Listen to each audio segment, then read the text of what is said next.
Magandang araw po sa inyong lahat. Ang timbangang ito po na digital ay master ang tatak nito at general master, at ito po ay ipina-repair sa atin at ng ating i-check up ay okay naman.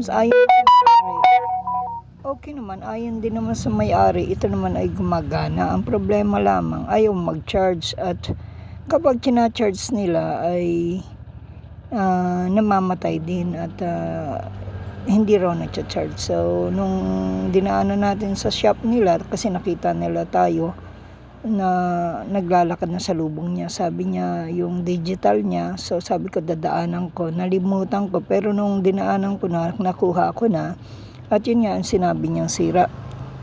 So nung check-upin ko na po sa bahay, ito nga po ay umiilaw naman, pero hindi nga nagkakarga, at pag nakasaksak lamang siya sa kanyang adapter o yung charger niya, tsaka lamang gumagana. So kaya ang problema, lagi nakasaksak. Kapag dadalhin nila sa lugar na walang saksakan ay hindi na ito gumagana. So nung chinek up natin, isinaksak natin dito sa bahay, yun nga lagi nakagana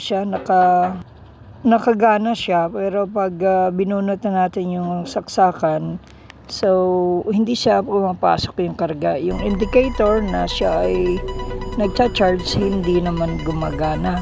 O nagcha-charge, pero pag binunot na, wala na, naka-low bat na siya. So ginawa natin, chinarge natin siya ng matagal, pero matagal talaga, mga 4 hours, pero umakyat ng 2 bar ang charging niya. Pero nung binunot natin, naka-low na naman siya at namamatay. So yun ang problema.